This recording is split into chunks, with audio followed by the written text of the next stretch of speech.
Is this an adventure or what?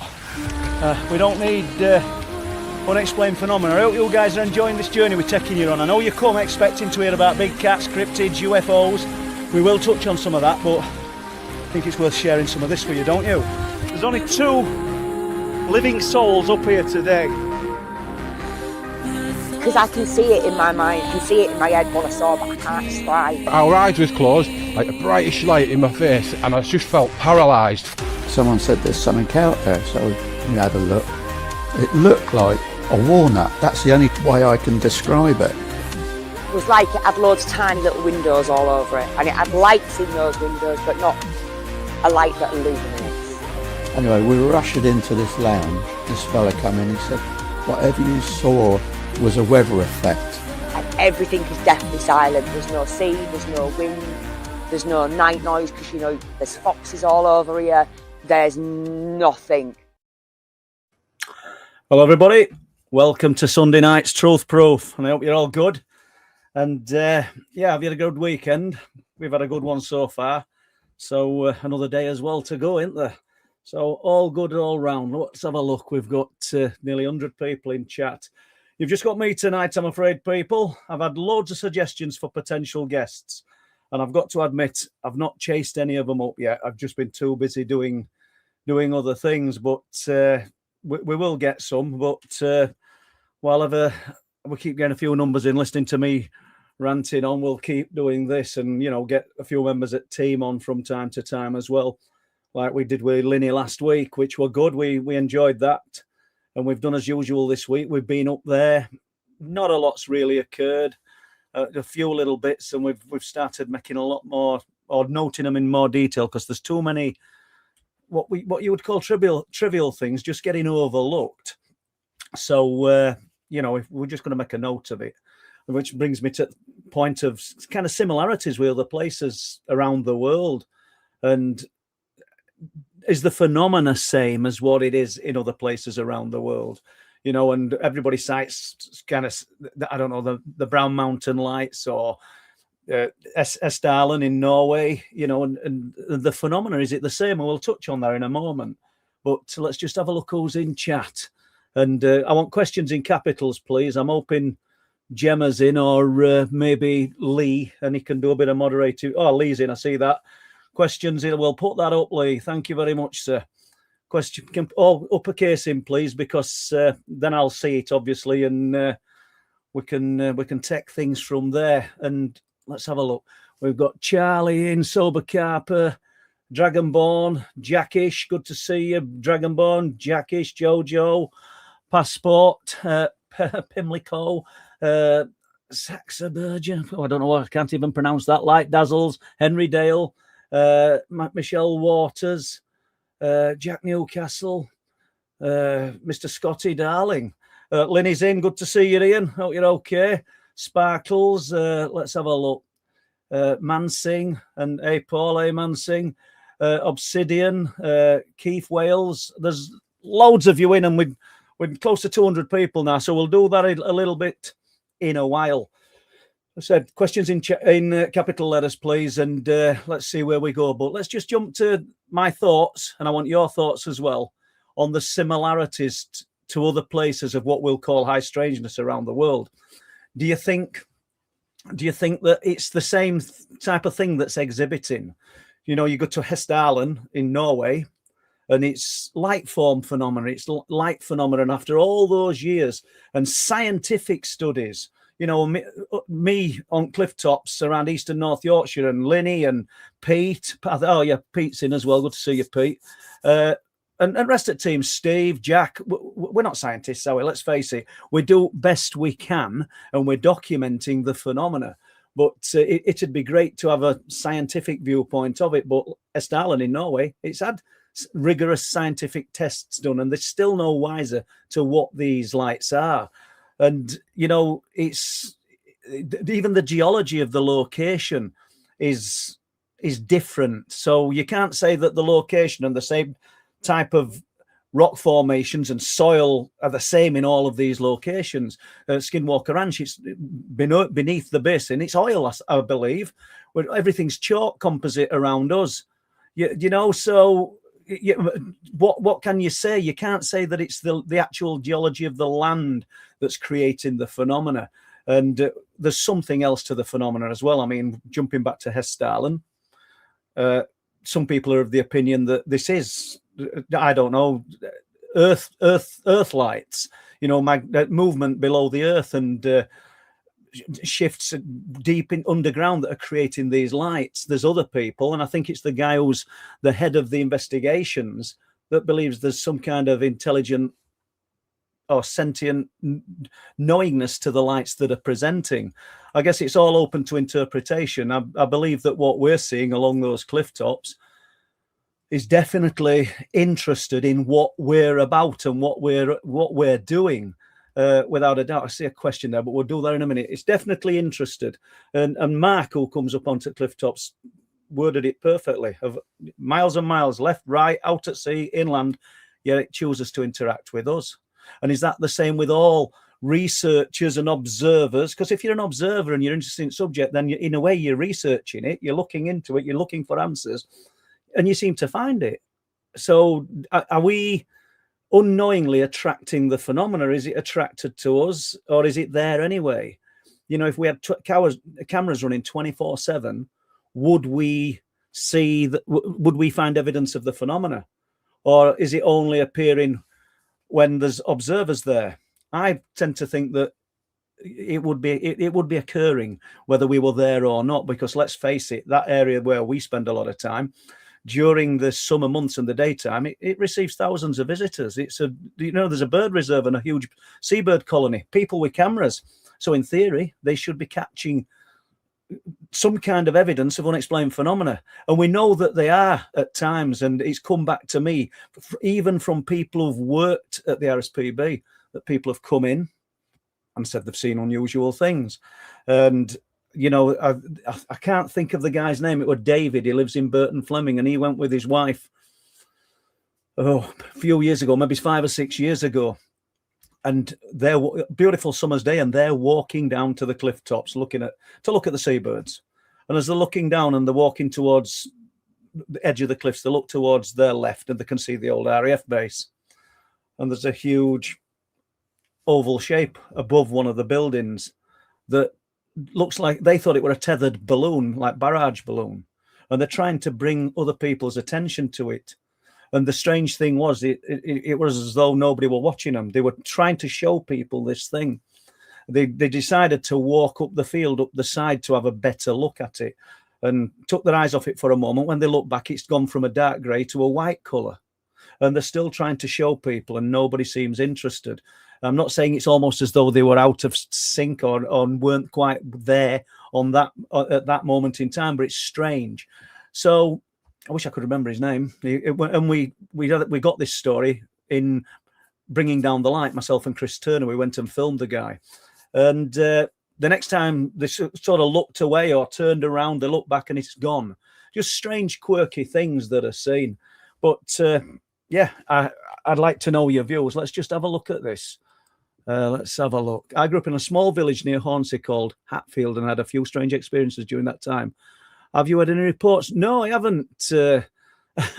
Lucky man. No, I haven't. But we've got one now, potentially. If you want to get in touch, my name, full name, all in lowercase, and the 3 letters ilf@gmail.com. And I'd love to hear more. Let's have a look. We'll just keep going down these, because half at time I miss these, don't I? Evening all light that dazzles. Let's have a look. 40, and I think there's a similarity in the phenomena in other areas, but at Bempton they seem to be more up close and personal, Paul.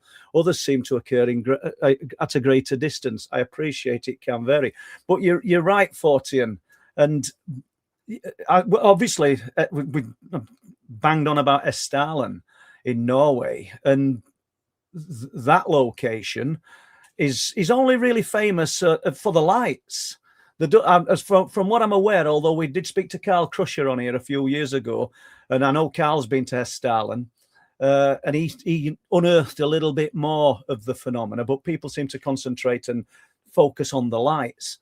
But places like Skinwalker, cryptid sightings, light form phenomena, structured craft, all sorts of things. And this location around East and North Yorkshire is no different. If you jump to the Hoya Baku forest, it's voices and apparitions, almost ghostly apparitions, and that's just dense forest. I don't, that people are seeing. There's dead zones in it and quiet zones, but we get the dead zones, if that's what you want to call it, the areas where everything just goes totally silent. So it does make you think, doesn't it? But yeah, it can vary. But up close and personal, yeah, that is definitely what's happening with us. And although it has been quiet, you've heard us we've probably overdone it, talking about this light that visited us. So I'll not overdo it tonight, but you've heard us talking about that. And because it was special, it really was. But you're probably spoilt when you've seen something like that, when you've had an experience like that. But there's other things being seen, other things being experienced, and it probably wouldn't matter if we went for another 6 months without anything happening. Because last thing I want people to think is that every time we go up there something happens, because that's not the case. But let's just move on a little bit. There's a Deborah. Let's have a look. Hi Paul, I bought Wolflands back in January. Watched it about 8 times now. It's absolutely brilliant. I love questions. Well, there's not even a question, but I like this because, do you know something? I mean, banging my own drum here. And Les, we poured loads and loads of hours into that film. And I believe it's one of the best cryptid-related films. It's packed with information. Wolflands is absolutely... I pay you later for putting that question up, Deborah. Thank you. Wolflands is absolutely jammed. I've been looking at some YouTube films. I like to watch all sorts, but I've been looking at a few cryptid related ones, and most of it's just talking heads, people just talking about their experience in a room, in a nice setting, dark, with a bit of smoke and things. There's nobody actually getting out there, boots on ground. We visited them locations. Full credit to Les.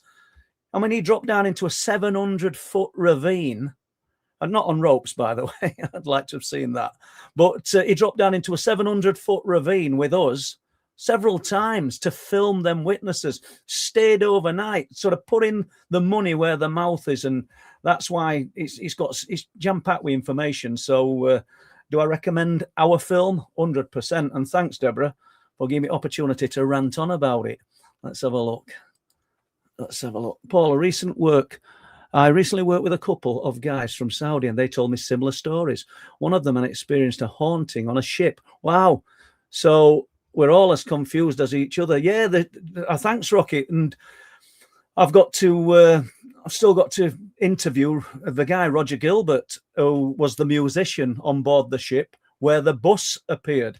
And I will be doing that. I mean, Roger's more than happy to let me film him, and that's going to be a bit of a talking heads, but it's just going to be for YouTube. It's not going to be for a documentary, and I can't replicate a boat, can I? Let's face it.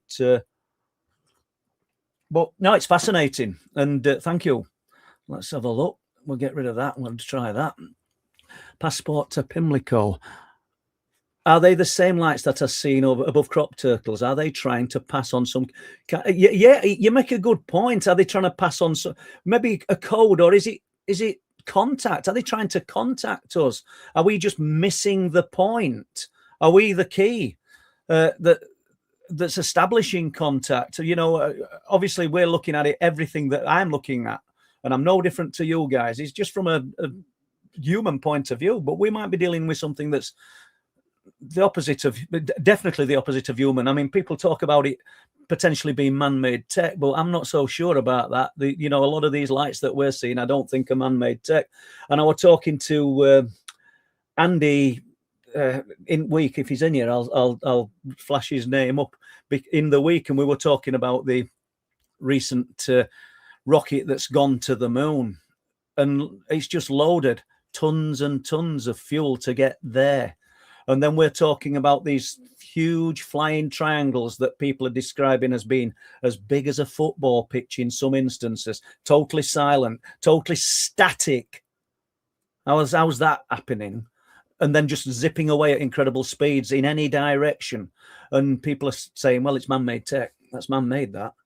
And we've just packed a few people into nose cone of a rocket and it's used God knows how many thousands of tons of fuel to get to the moon, but that's man-made. Come on, give your heads a shake. I don't think so, myself, but what do I know? Let's just go down here a bit. See Michael Turnbull's in. Good to see you, Michael.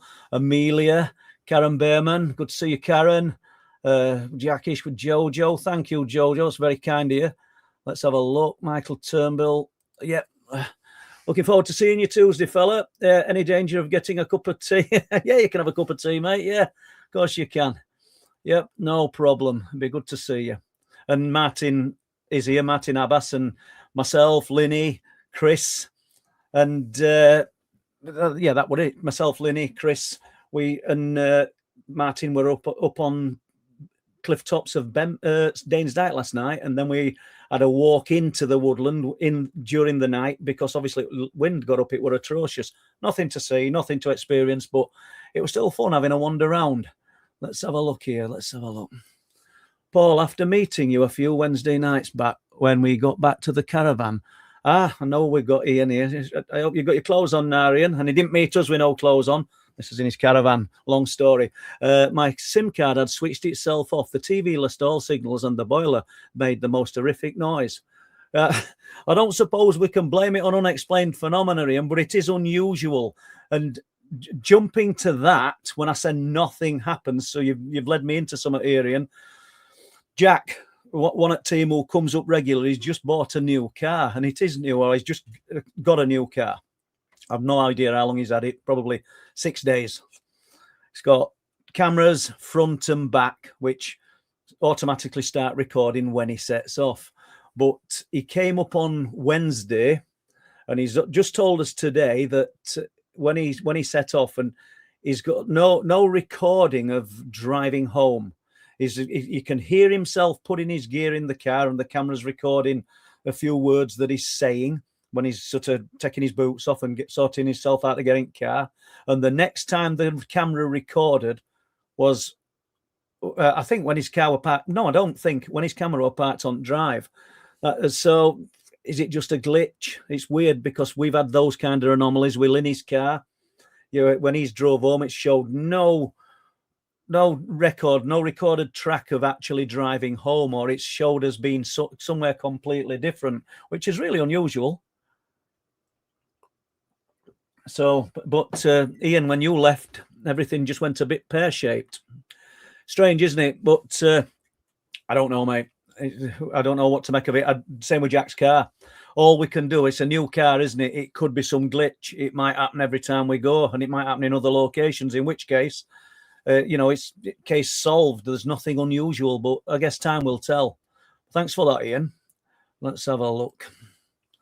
Paul, question. I have been meaning to ask for a long time since doing all of your research over the years and all the stories you've been told. Any type of pattern you have seen?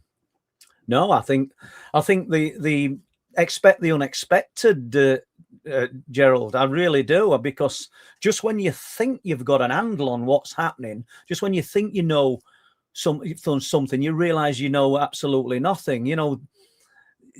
There were a kind of edge of fear with some of the things that we were experiencing a few years ago, and I think we've more to fear from. I don't necessarily mean on those cliff tops, but you've more to fear in the night in remote locations from people, if there's people milling about, than you have from the phenomena. But then when we got the visitation, we were all elated. We all felt absolutely brilliant. So I don't know. I don't know is the answer. No, patterns. We need more input, and everybody's doing their bit, and everybody's busy during the day. Pete, Linny, Jack, Chris, everybody's busy, myself included. But I really hope that we start. Other members of the team start documenting this. So that way we will find patterns, because I can't really do it all. It's a little bit overwhelming trying to fit all of that in. So let's have a look. Last one, and then I've just got a little story to tell you, because that's idea of tonight. That's what I was going to do, but you've hit me with loads of questions, but I did ask for them, so I'm not complaining. Paul and the gang, do the seabirds at Bempton show any reaction to the various phenomena? I wonder if it were you that asked that, because somebody's asked that in the last few days, and yeah, and I'll tell you how it came up. Jack, a few months ago, saw a light punch out of the cliff, and there were Amanda there, but she were looking out to sea. I know we've done this, so some people will think, oh God, he's telling the same story. But before he'd finished his sentence, telling us what he'd seen, Amanda saw it, or a light, out at sea, as though it had just gone straight out. And she was starting her sentence as Jack was finishing it. I've just seen a light come out. And somebody said, how come they don't affect the seabirds? Well, how do we know that they do or they don't? And this was in the winter. This was before the seabirds started arriving, because they'll all disperse after nesting season. But you make a good point, and we don't know whether they do or they don't. And a lot of these things are so fast. It's really so fast. It's the blink of an eye fast. I mean, next week or two, we'll put some more footage together, because there's been some more of those flashes of light caught on camera. And you just note, whereas in the past, I say, oh, there's a little flicker of light there. I hope the camera's caught it. And we note that now, and we talk about it if we see it. How many other people around that location are up there with cameras in the night? Not a lot, I wouldn't think. But how many other people are seeing little flicks of light? And it's, if you blink, you've missed it. It's that fast. So maybe it doesn't affect the seabirds. I really don't know. But you make a good point. And I don't think there's going to be any data out there that could give us that information, really, David. But yeah, you make a good point. Let's just go down here a little bit. In fact, let me just do this, because this is a story, a short story from Dave. Dave lives close to area. Let's just put it that way. He lives close to area. So let me just get this up. So I've just made a few one-liners so I know what I'm talking about, because it's ages since he sent it, and I thought it'd be interesting for you guys. So he says, it was Father's Day when my kids decided to give me a surprise and take me for a picnic to Bempton. So he lives in area, but he'd not been to RSPB more than a few times. We'll get to that.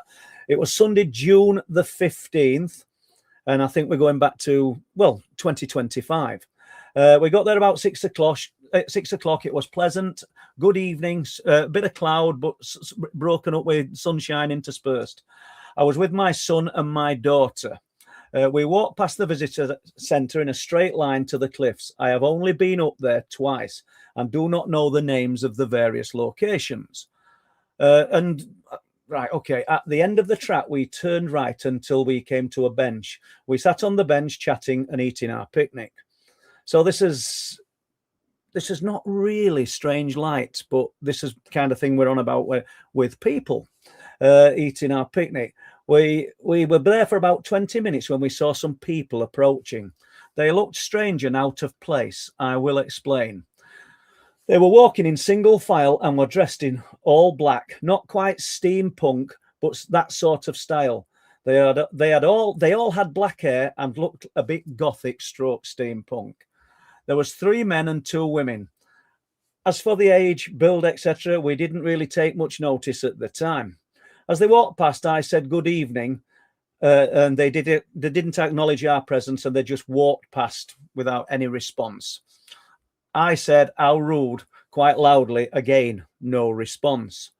We had a little chat between us, and commenting on how ignorant they were, and came to the conclusion there must have been a steampunk convention in town. We had a little chat between us, commenting on how arrogant they were, and came to the conclusion. Oh, I've just done that one. Come on, Paul, get ready to shit. We didn't give it any more thought and continued with our picnic and conversation for about 15 minutes. We had some binoculars with us, so I walked up to the first viewing platform towards Speeton. We were looking at the seabirds off the cliff and having a general chit-chat when my daughter said, what are those strange people doing down there? We were looking at the birds, and I turned my attention with my binoculars to the people. In the distance towards Flandre, they were stood in a semicircle, and it appeared that they were all looking at something on the ground. We could see them quite clearly through the binoculars, and they looked like they had a golden glow to them, and the golden glow was coming up from the ground. So he did a quick scribble and sent it me. So that's the semicircle, and it is a scribble. I know that, but he just done that. So looking at me from the ground, we could not see any object, but they were all bathed in a golden glow, and the object from the object that they were looking at. It was still light and the sun was up, so we came to the conclusion that there must have been some sort of metallic sculpture that they were looking at. Let's have a look. Let's just go a bit more. And that was what was making them look like they were glowing and bathed in a golden glow. We thought no more about it and turned our attention back to the seabirds and the fantastic views. 1 second. We then walked up to the big main viewing platform and again looked at the seabirds and the views. I can't really give a time frame. That's fine. But I would say it was at least half an hour since we noticed the strange people. I turned around and I said, "Hey, up the back," and pointed towards the visitor centre. They were in a line side by side, the strange looking people, and they looked like they were looking straight at us. I had just thrown the last bits of the picnic and bread and sausage roll over the cliff. Okay. And I said, maybe they work for the RSPB and think we've thrown some rubbish over or a stone or something. We ignored the situation for about 10 minutes, occasionally looking back to find them stood in the same position, all side by side. I then got my binoculars trained onto them, and they were all looking through the binoculars, or so it appeared, at us. I told the kids they seemed to be looking at us and let's give them a wave. So we waved at them. They all abruptly turned and walked off single file towards the car park, and that was that. The second time we went to the cliffs, it was in the night, and that is where I filmed the red light, which he'd sent me, but I haven't got that tonight, guys. When we first got there, our daughter said, "Let's go and look at the sculpture where the strange people were stood," because that's what we thought we were looking at with the golden glow. We got to the area where the people were stood, and there was nothing. There was no sculpture, no metallic objects, and nothing to suggest where the glow had come from. And that's the end of that story, guys. So I don't know what you think. An interesting one, just ordinary people. I mean, there's nothing to say that it's anything else, but the golden glow, that kind of makes me, it makes me wonder what they were doing, and they stood there. Remember, it's daylight, yet there's still this golden glow to these people. So yeah, I'll just give it some thought. Let me know what you think. Happy Easter. It is, isn't it? Happy Easter to you, Paul. Will you be taking your book night people to the Scarborough on the 7th sci-fi weekend, please? I will be taking some books. I will, yeah, definitely. I'll take all the books, and so there'll be a selection of them. And myself and Linny are talking. I can't remember. 17th sci-fi weekend. I think it's at the Spa in Scarborough, and it should be a good event. They've given us a room. There'll be myself, Ian, James Coppett, and Jordan, and I can't think of other lad's name, and it'll come to me, and they're going to be interviewing us and taking questions from audience. It's not quite like the Awakening conferences where we'll get up and speak for an hour. We're more an hour of questions and answers and just kicking ideas about. So I'm hoping it's going to be a good weekend. As I say, they have asked me for a few years now to do this, and I kept turning them down because I thought sci-fi is not really my thing, but let's give it a go. Let's have a look. The question, it's not the same question. Me and my husband seen the lights in the sky from Scarborough looking over to you. They say they're UFOs. I'm not sure. Do you know, it could be afterburners. There could be a lot of explanations for what some of these lights are. Let's face it. I mean, we look at lights quite a lot, and you'll see a solid static light, and if you took your eyes off it and concentrated on something else, you might think, I've just seen a strange light, a bit bigger than a satellite. But if you watch it full sequence of events, usually that you'll see some kind of flashing or navigational lights that have come on, because most of this stuff's explainable. It's that little bit in between that we find fascinating. Right, let's have a look. Time of year, daylight, winter, summer, temperature. I don't think it matters, Gerald. We must be, I don't know, gluttons for punishment, because we do like the winter months. And even though it's freezing cold, if you go prepared and you're really wrapped up, I don't know, there's something brilliant about being in them conditions and the expectancy of something happening. I know that, when Bob used to come up quite often, just me and Bob would be up there on his own, and strange things happened. It were interesting. But I say it's not for everybody. I realise that. So let's just get rid of that one. We'll go down here a little bit. Then we'll hit the like and subscribe, people, and give us a little go. Me and Curious Kitty were out in Stainton Wood, Staffordshire Friday. We saw a deer and a possible big cat scat. It's out there, back up to Bridlington at Bank Holiday. Maybe see you on the cliffs. Yeah, I hope so. Yeah, that'll be good. Look forward to that. And cat sightings, there's been a few this last few weeks. And I know Mark, who comes up there with us, he put me in touch with a guy. I'm not even going to say area. It's about 70 miles from where we are.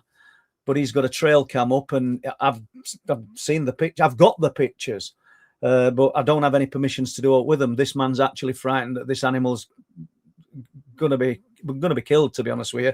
So he's desperate that the location doesn't get out, and he's got undoubtedly not distant pics, trail cam pics, and it's a puma. It's there. There's no doubt about it. So for the people that say the cats aren't out there, all right, I'm not showing you a picture, but I've seen it, so I've got enough about me to know that I don't mind saying it. See, Doc Martin's in. I hope you're enjoying yourself, mate. And let's have a look. Sorry, my question had to be in two parts. No worries, it's all right.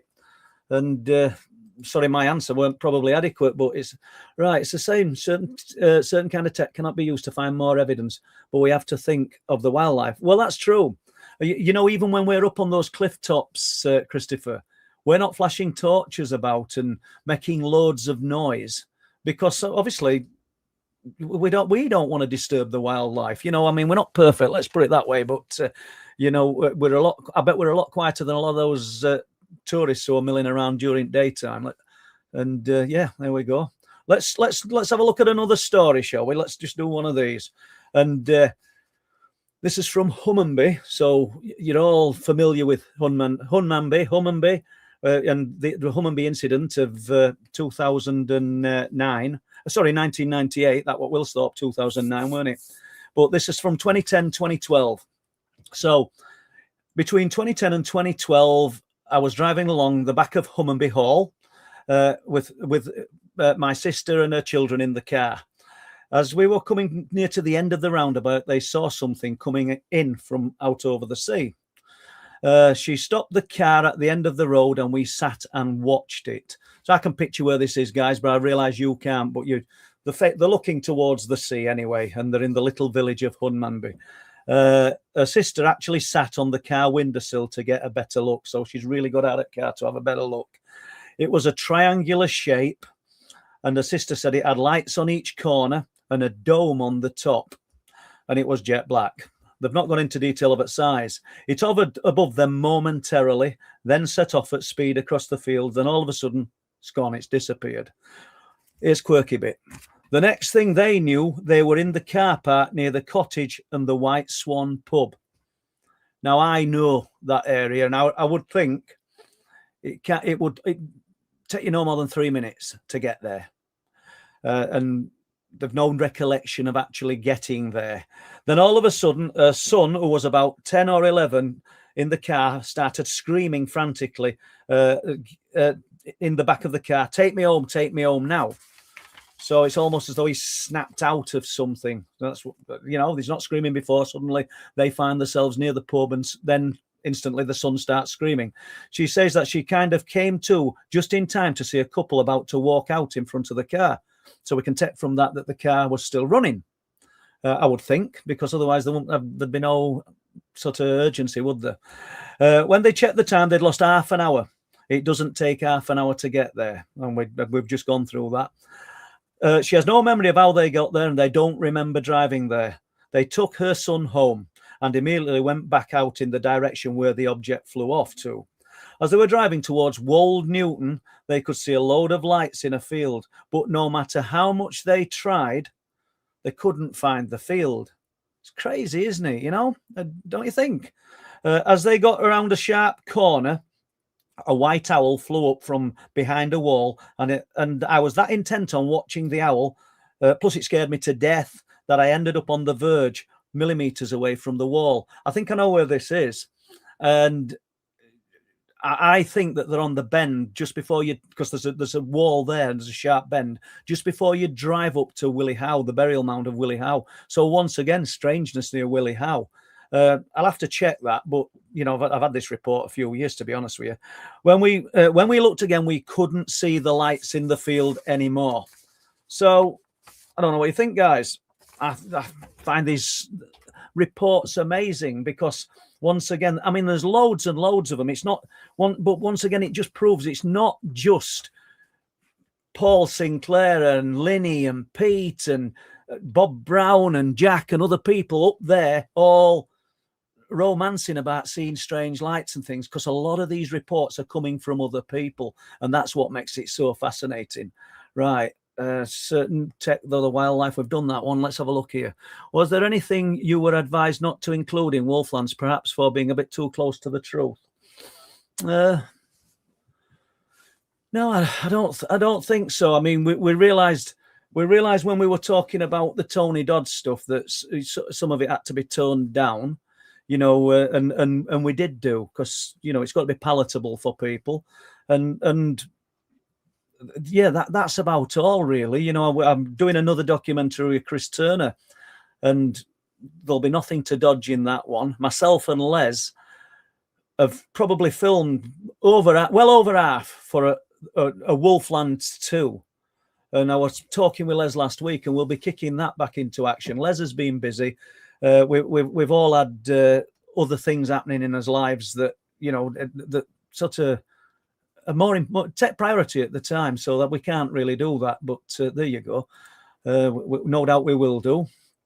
Let's have a look. Paul, can't help but think that the ocean has something to do with the phenomena. Are you aware of other coastal locations around the world experiencing? Yeah, I am. I love that thumbnail. I think if people observed then their little area of coastline, of woodland, I think you might be surprised what you see. It's having the patience. It's really having the patience. I mean, we've said it. It gets under your skin. You almost feel guilty if you don't go. And seriously, because you know the potential, and you only need that little grain of something to ignite. But a lot of the things that we're there now. We're on these cliff tops, be it Speeton, Bempton, Scarborough, Filey, wherever we're set up to do some observation. And we're out there, and you don't see other people hardly. You hardly see anybody else. And I would think that the majority of anybody else that you do see are just random walkers or somebody that's decided they want to come down to cliffs one evening. I don't know. So you get people bringing the kids down just to look at stars. Or, I mean, point in question, Friday, we got some incredible pictures of the Northern Lights. It started, I think it lasted for about 30 minutes, and it were brilliant. I got some great pictures of them, and I had to put some on here to show you guys, but obviously I didn't. But so you get people coming for that as well. I mean, there's a guy called, I'm going to pronounce his name wrong, but I know it's got a Z in it, so it's Paul Mortz, and he goes all over. Paul won't mind me saying that, trying to document the Northern Lights, and I mean overseas and everywhere. And so he'll park up. Sometimes when we're leaving, if we're leaving at 11 o'clock, Paul might have just come. And he doesn't actually go down to the cliff tops. He sits on, I'll not say where he sits, but he sits somewhere else and sets the camera up. And he gets incredible pictures of the Northern Lights. Absolutely stunning. But jumping to it, he's had 2 experiences up there. And the 3, actually. One, something frightened him when he were outside setting his camera up because he heard something growl, and then it got closer, and then it got closer, and then he got in his car and left.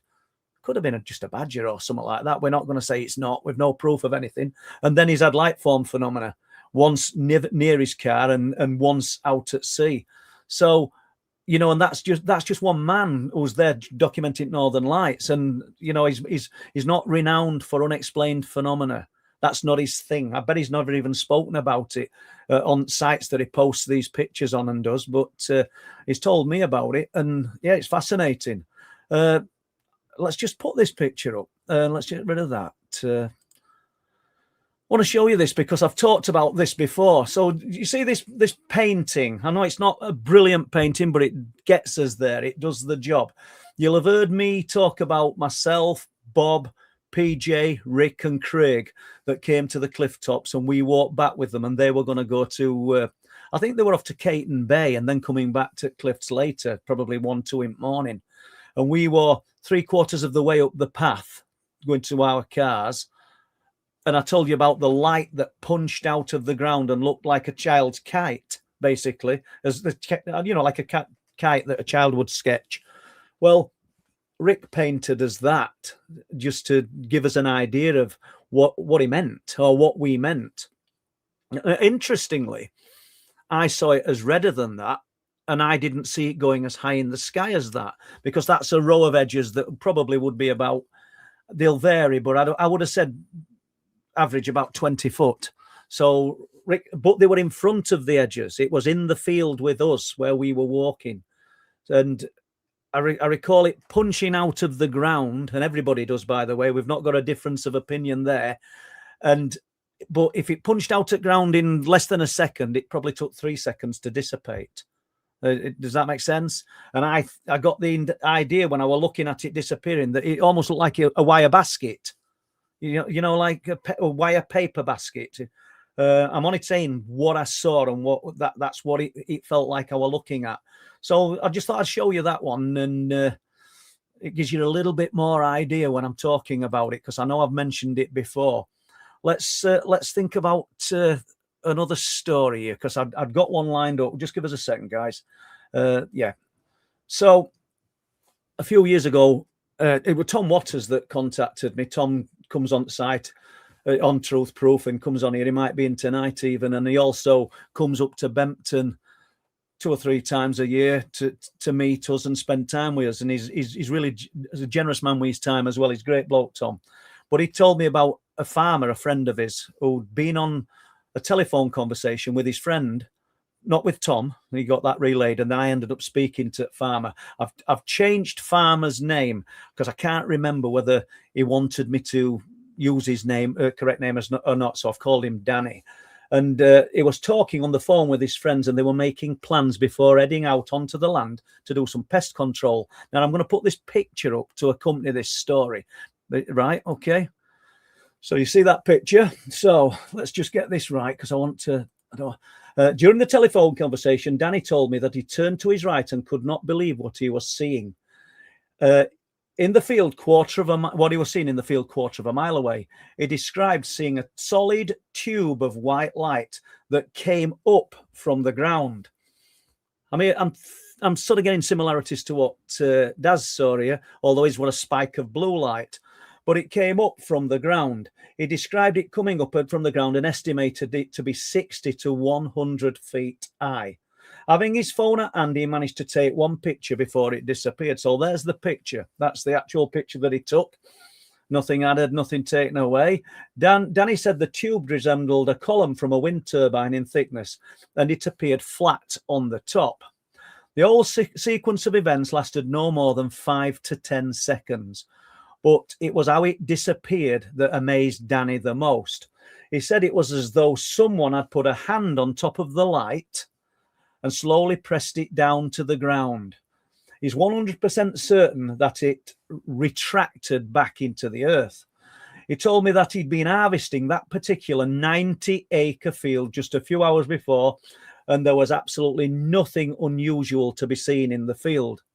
As soon as the light vanished, Danny scanned the field with his thermal imaging scope. He was half expecting to see a heat signature or something that could explain it. He also explains that the light was in the center of the field and he could clearly see either side of where it had been. There was nothing, and he's keen to point out that his scope was really good. It could pick out the heat signature of a mouse at 1/4 mile. So what do you think, guys? Now, I find that quite fascinating and a great sighting. So there's the picture. We'll just remove that. That's it. There we go. It came up from the ground and retracted back into the ground. It's only, 6 months ago, maybe a bit more, that Chris and Darren or Daz were up on the cliff tops at Speeton, and Daz said that a blue spike of light just punched up out of the ground, and he estimated it to be about 80 foot out up in from the ground. So fascinating. Obviously, it's not the same description, but it's interesting. And that's not the same location either. So let me just have a look. Same that take. Let's have a look. Rod. I think we've done this one, and I'm not going mad. Why it's shown up a bit lower down, I don't know. Let's have a look. Is this a question from Lee? Silly one, really, Paul.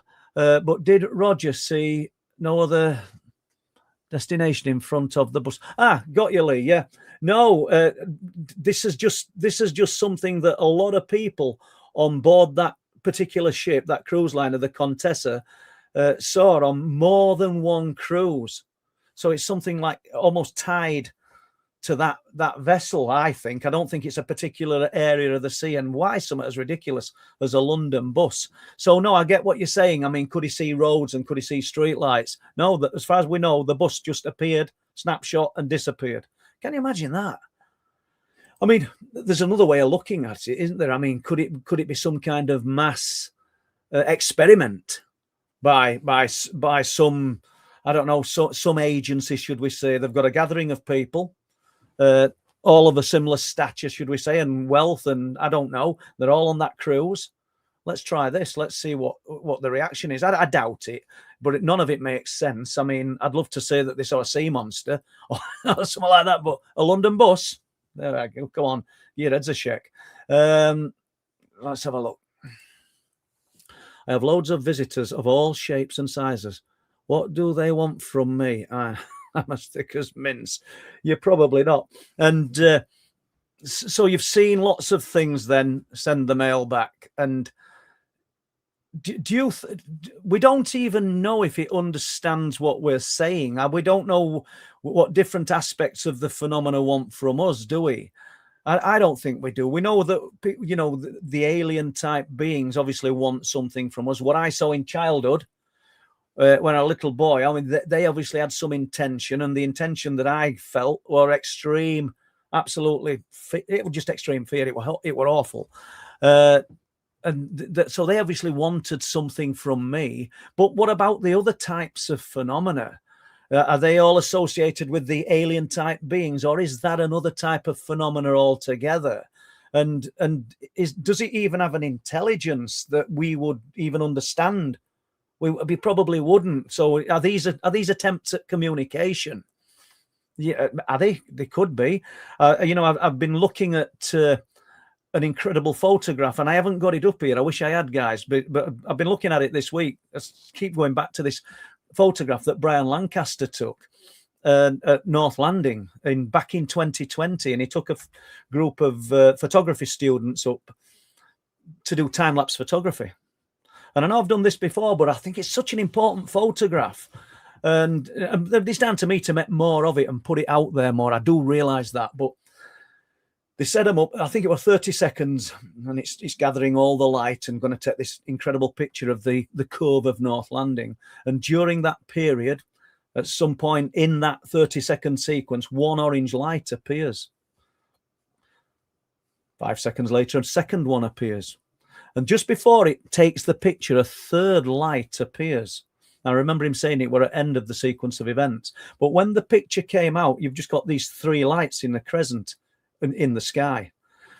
But you know, he's a lot more skillful than I'll ever be with cameras, but he pointed out, he said, these lights have come from nowhere. In that 30-second sequence, there should have been some kind of vapor trail, even if they'd come in quick. And when they exit, you know, you don't see them exit. He said, so we just totally baffled. There's no trail, there's no entry point and no exit point for these lights. So doesn't that tell us, or anybody with half a brain, I think, that these lights are actually literally just instantly appearing in our sphere of existence, our atmosphere, because that photograph is proof of it. And he's given us a full breakdown. And then somebody else who know Brian were kind enough to do a little video and break it all down. So I'm going to put that together for you guys. I ought to have done it tonight, really. Sorry that I didn't, but all shapes and sizes. But those lights, they're not aircraft. They're presenting out over the North Sea with regularity. You know, these type of lights have been seen off Flamborough for many, many years. So are they just doing their own thing? Are they even aware of us? I don't know. The light that I'm always going on about that visited us before Christmas, I believe it were aware of us because it were there with us. But what was its intention? And could it have made us feel nervous if it had have wanted to? And if it wanted to communicate, it probably wouldn't even know how. Maybe that's an attempt at communication. I don't know. I realise I'm just sort of gripping or clutching at straws here because I don't know. But I'd challenge anybody, any man of science or academic, to tell me or attempt to tell me why we got visited by that light and why we had the interaction that we did. Why us? Does it perform? Are these things occurring when there's nobody there? Or is it just the observer effect? Do they need us? Do they need that concentration of thought to bring these through? Because you hear about CE5 and people who can summon the phenomena as well. So I don't know. Your guess is as good as mine. Let's have a look here. Dizzy Dawes and I walked in the wood route, Derbyshire Staffordshire border weekend. Right, we've done this one, haven't we? But they're coming round to me, these. So let's just keep going, people. Happy Easter, Paul, and happy Easter to you, Prince Edward Island, Canada, Saltwater Rabbit. Oh, it's nice where you are. Dave Barker, there's interesting. My mum and dad's sister filmed them last summer at Reeton. They were splitting in two and blinking out. And Dave kindly sent me this bit of footage, And yes, so interesting, absolutely fascinating. And lots of people were filming that strange light phenomena around Reeton, Speeton and Bempton back then. But it seems to have died off since, Dave. But yeah, I remember that. So now Dave's on. Let's have a look. Because Dave's here, Dave sent me some photographs in 2020. And there's a timestamp on one of photographs. And it's of an oblong anomaly that he managed to get some photographs of above the old RAF base. And there's no coincidence when I'm talking about the barrage balloon earlier, because the barrage balloon only looked like it was 20, 30 feet above the building. I don't know. This looks pretty high in the air, but they're a bit grainy. But Dave sent these photographs, so let's have a look at them.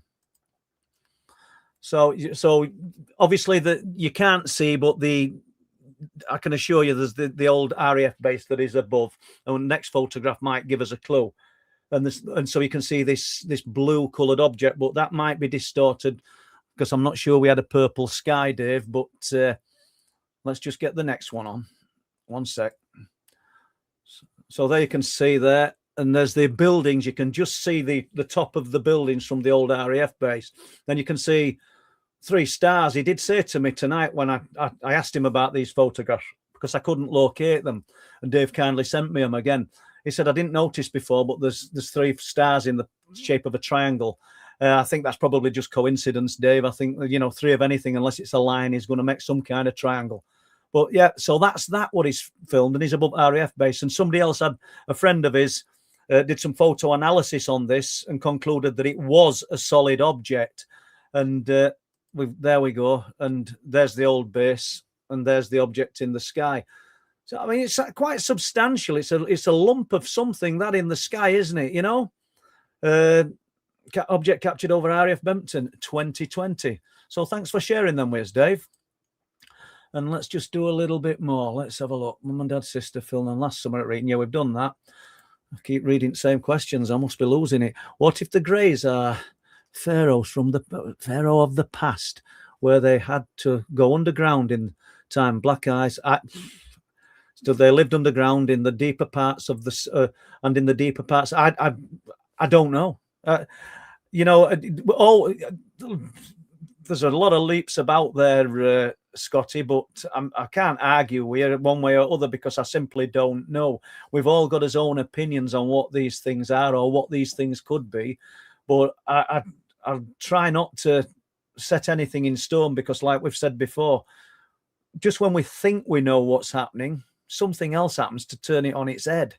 You heard us talking about the light that we all felt were brilliant, but then probably 3 months ago, there were myself, Linny and Pete, It's got to be a bit longer because Pete were with us, and maybe I don't know date, but Ian saw a light up there, and it frightened him, and really frightened him. A little light, size of a tennis ball. So there's got to be something from being emitted or kicked out from these objects that's able to create that effect. But why? Well, you know, why get the feeling of something absolutely elative and incredible one moment or during one visitation, and then another time you've got this feeling of absolute fear? You know, I really don't know. There's so many things. I mean, you might have heard my computer just fire a message up then, and I just briefly looked at it. It's gone now. I don't want to start messing, else I'll end up losing you guys. But that was Dominic who comes onto cliff tops, and he'd gone up there with his brother-in-law a few years ago. I think his brother-in-law is a police officer. Not that that's any bearing on it, but they'd gone up there and they were phoning a friend, and there was voices on the phone while they're talking to his friend. Other voices were coming through on the phone. You know, decent mobile phone. When he got his equipment back in the car, he'd got some kind of waveband radio that picks up aircraft and other things. He says it's a real hard button to press. You've really got to press it down. He says, we sat in car talking about these strange voices that we've heard, trying to make sense of it. And suddenly, radio just, you know, this radio just burst into life in the back of his car. He says, we jumped out of a skin. It's strange, isn't it? You know, why that would happen. I've come back to my car, and it can't happen really, but it has. And Mark, Linny, they'll all say that what they saw, and interior lights are on. The car's locked. They were off when we left the car, but you know, the interior lights are on inside car, and we've been away for 3-4 hours. And Mark pulls up probably an hour after we arrive, and he's there in the dark. And he said them lights weren't on when he pulled up because he were outside of me. I don't know, just quirky electrical disturbances, if you like. But let's just go down a bit, Lenny.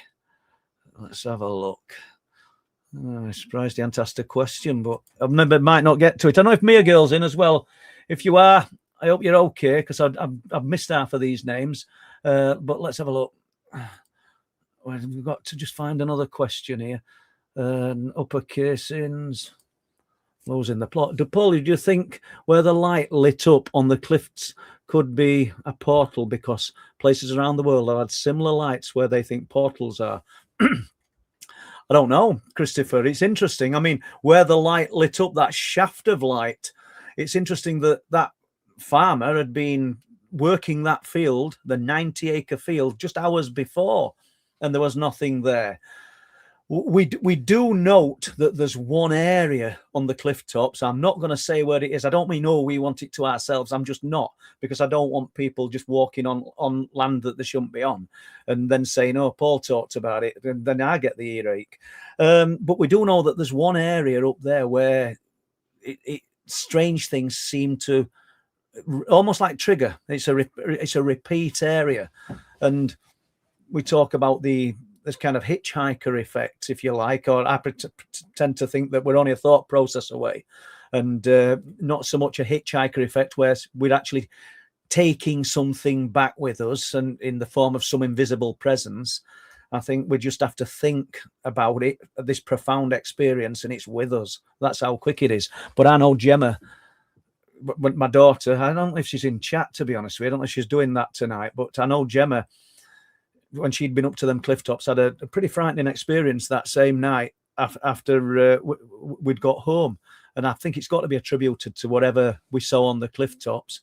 But portals, I don't know. We're just, I know, I wish I could tell you, Christopher, or what I said, I thought were true and accurate. I know that in the summer, and I can't remember date, it might be 2021, Lisa and her partner were down on the beach at Speeton. They parked up at Reeton and walked along the beach. And you'll have heard me talk about this before. As they're walking back, lovely sunny day, there's a oval shape of jelly of light, of shimmering light on just about 3 or 4 foot off the ground, about 30-inch deep and about 18-inch across. And they can walk around it, they can see it. It's just shimmering. And it's just there. Couldn't make head nor tail of what they were looking at. Couldn't work it out at all. And they thought at one point a little boy were going to run into it. The few people on the beach, the little lad playing football, nobody else seemed to notice it. They looked at it. I've got to admit, I'd have been tempted to touch it. Maybe that's foolish, I know, but I would have done. And they're looking up onto the cliffs. There's nothing to reflect it off. You're only looking down onto sand and the sea in the distance. But it's there. They were right again it.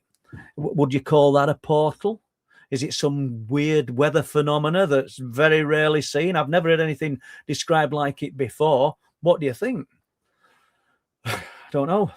Questions in caps. And while I'm on with that, anybody interested in the truth proof books, my books, I'd be ashamed of myself for talking about them. For some people seem to think. I mean, look at that. I'm even showing one here. Truthproof.uk. Just go onto the website if you're interested in these books. There's 4 books, truth proof books, and there's one, Night People, which is about my own experiences. And we've also got the Wolfland DVDs, which myself and Les made the film. We talked about it earlier, and that's also on Amazon Prime.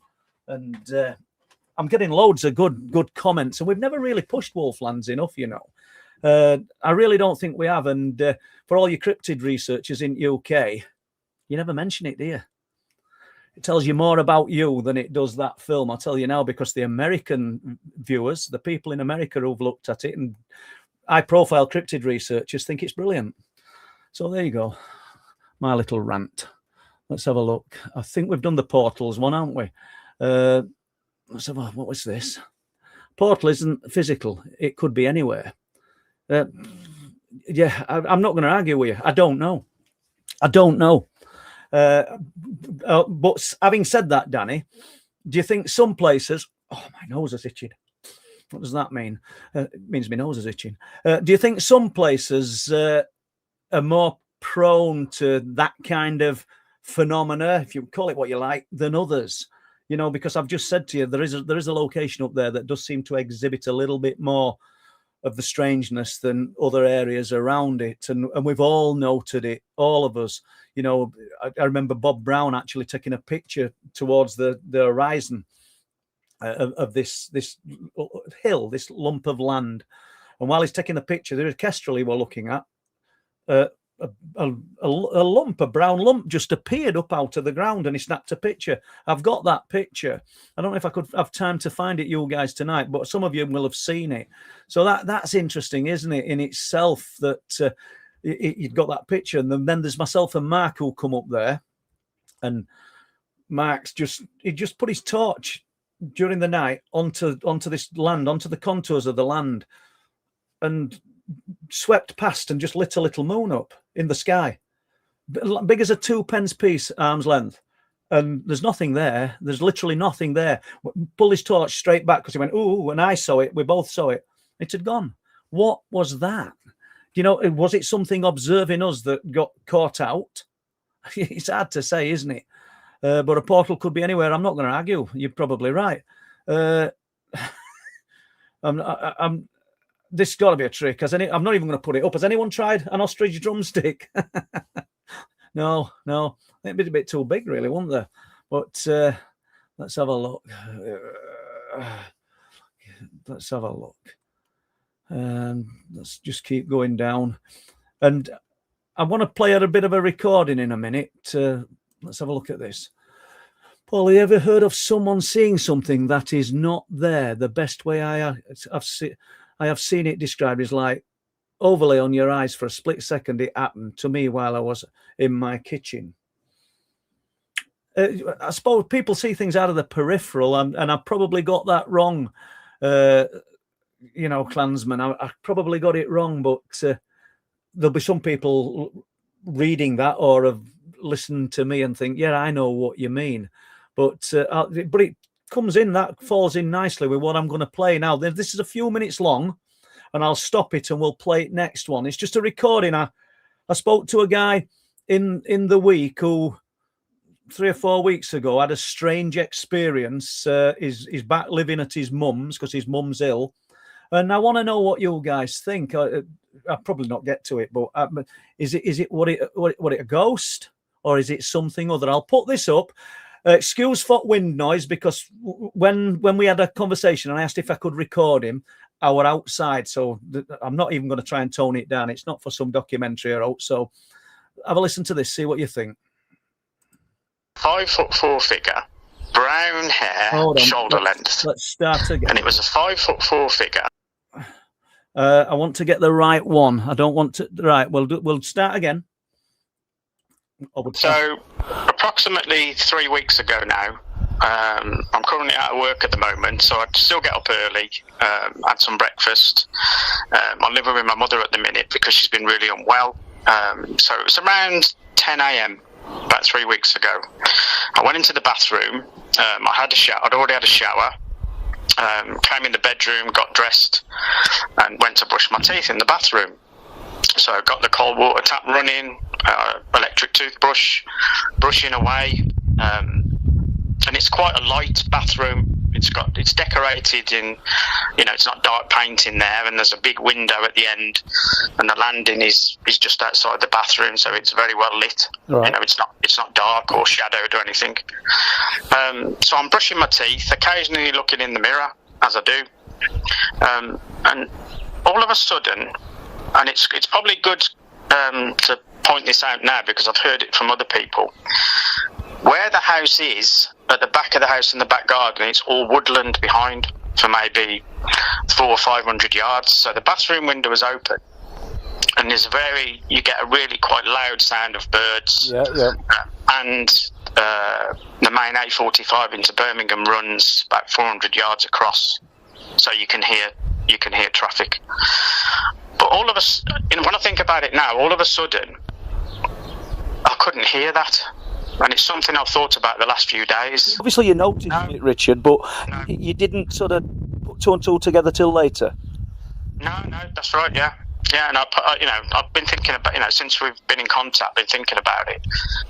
There came a time where I wouldn't say I'm not used to it, but you can always hear. They're quite loud because there's a big sycamore tree outside, and you can hear them. So when I think about it now, it actually went quiet, and all of a sudden, out of my peripheral, out of my left eye, I saw a figure. I'm 5'7.5", let's say 5'7". This figure was probably, I'd say 5'4". I saw a figure out of my peripheral of my left eye, but it was almost like I was looking at it, facing it, if that makes sense. Okay. Because I was seeing it out of my left peripheral, but when it actually came from my room, I didn't see it come out of my room, but it went past the bathroom door, and I would say it probably took 1.5 seconds to come past the bathroom door. Okay, we'll just remove that for a minute. I've got another bit to play, another couple of minutes, but what's first impressions? Has he seen a ghost? Because he'd noticed that descent into that strange silence, or was there some kind of unknown presence, actually shadow type being? I don't know. What do you think? What are your guys' impressions of what he's seen? We'll play the rest of it, and I hope it's not. Let's have a look. I might have to just go back a little bit because we already started it before, didn't we? Hair, shoulder length. Go on. And it was a 5'4" figure, brown hair, shoulder length. I could see like the breast area, like a white blouse, and it was either a jumper or a cardigan, but I'm sure it was a cardigan because it was split all the way down, and it was like a Karamak colour, the cardigan. Yeah. And it went across, like I said, what I would, because I never felt myself turn my head at all, but it felt like I was looking at it face on. Yeah. But okay. No, I didn't see the face. I could see the side. I saw a bit of the. I could remember a bit of the nose, and it was normal complexity skin. It wasn't. It was a white person. Yeah. And it went past, and automatically, like I put in my email, I presume my mother had come upstairs to use the bathroom because she's 83, but she's still pretty nimble on her feet. So I spat my toothpaste out. It's okay. I went out onto the landing, and I presumed my mother had gone to her bedroom. So I shouted, "Do you need the bathroom? I'm almost finished." All of a sudden, from downstairs, and she was just coming out of the kitchen to the lounge, my mother shouted back up, "What did you say, Rich?" And I kind of, the hairs on the back of my neck just stood up. And I thought, oh, she's downstairs. You know, that couldn't have been her. And I said to you in that second email, it couldn't have been her because she's got white hair. This bigger had brown hair. So what do you think? It's a frightening prospect, isn't it? If there's some kind of intelligence to what he claims he saw pass on the landing, or was it just a ghost, or what we'd say some kind of apparition or ghost? I think he's been brought up in that property. His mum's lived in it many, many years, and I don't think they've seen or experienced anything before. So it just makes you wonder, doesn't it? It's kind of, I don't know. I find them stories fascinating, but just those little elements that the window were open, they could hear the birds outside, you can hear the traffic from the road, and then suddenly nothing. Suddenly everything goes into this deathly lower silence. And it makes you wonder, there's something at work. I mean, they're the triggers. They're the first signs of an event of true unexplained phenomena. And I know me saying this now and saying, we should look for them. You're almost immersed in the moment before you've realized that it's happening. So it's easier to say than actually do. So, you know, when you notice this descent into this lower silence, and, you know, as a little boy, experiencing those beings, I were always going to be ready. Always going to be ready. And that's why I used to lay in bed in absolute fear. I weren't going to be ready to do anything to them. I was terrified. But I was always going to be ready. I was going to have some kind of control over the situation. But the situation were ongoing before I realised it had started. You know, it had finished before I realised it had even started. And then you remember. So it's easy to say we should sort of take note because they're the trigger mechanisms to an event of unexplained phenomena. But everybody's got those telltale signs, and usually that silence accompanies an event of strangeness. So I thought it was quite interesting. I know we might not get to any questions over that, but because I had to clue harmonies down here, because if I take my eyes off them, I'll end up reading the same question out, which I've done a couple of times. YouTuber custodian file captures UAPs in Marina del Rey, but can only capture them most of the time with a digital camera as they move too fast. Have you tried a camera on a tripod during the day? Do you know something, Dave? We've tried all sorts, mate. We really have, and I've got infrared cameras. There's Canon one that's had everything ripped out of it just to take those kind of pictures. Occasionally, I'll take a digital camera up and walk around snapping pictures on cliff tops. A lot of times, and I'm not saying that's what's happening here, Dave. I mean, these might be incredible pictures. I've not seen them, but a lot of the times, or say 99% of the time, all I've ever captured are dust orbs, particles. And, you know, I know some people make a big thing of it and think, oh, well, let's zoom into it and we can see a face in it. But you've heard me say many times, you can, if you try hard enough, you can see Jesus in a slice of toast. It's just the fact that you know when you've got something different. And we've not really had any great or sort of groundbreaking photographs walking about up there. We've had a few in Flixton. We went up into the woods at Flixton, me and Steve Ashbridge, a few years ago, and we got some real strange anomalies on photographs, little clusters of them. And tell a lie, I think I got 2 photographs maybe about 8 years ago at Bempton, coming back, snapping photographs, and suddenly we found ourselves, or we didn't know, but we're in almost like this purple mist. Could be some weather effect, I don't know, but that were interesting. But other than that, after hundreds and hundreds of photographs, not had a lot of luck. But Bill Rook, who goes by the name of Alien Bill, I've not spoke to him for years. He's got some really, really interesting photographs, and he seems to be the conduit for the photograph, if that's possible, because Bill manages to capture highly unusual things. There'll be people in chat. We've got, 350 people in chat. There'll be people in chat who will have seen some of Bill's pictures. and you'll know what I'm talking about. And they're not just dust storms and things. They're interesting, fascinating pictures. Let's just go down a little bit. Let's have a look. Right. Christopher Withers, what are your thoughts on crop circles? And has any circles appeared in the fields near you? I got to see one. I believe that some of the crop circles are genuine. What's creating them, I don't know. I'm not going to say, I think it's aliens, because I don't know. But I believe that some of them are the genuine article, as in it's not somebody stomping around field with ropes and boards, just hoaxing them. And I got to see one at Rudston on the proviso I never talked about it. Never showed anybody it. And I only got to see it because one of my daughters were engaged to farmer's son at time. So that were interesting. I said my daughters. I always said mine as though they're just mine. I didn't give birth to them, did I? Right, Christopher Withers, what are your thoughts on crop circles? And there's the other one that I find fascinating, which is close to Wilsthorpe. And I've done this story, but let's do it again, because I really like this, because he threw another angle on something. So this farmer were keen to tell me that he'd got an old combine with no air conditioning. So he says, and it's on a hot day, and I'm just cutting the corn. Could have been barley, but he's cutting the crop. And when he gets in his combine, he said he's got a dog in the combine with him in the little, I'm not saying footwell, but in combine, a liver-coloured spaniel. So they're high up off ground to start with. And he can see that there's a crop circle that weren't there the night before. He doesn't believe it was. And it were actually behind the edge near the road. So if anybody knows Wilsthorpe roundabout, it were very close to there. So it's actually behind edge near road.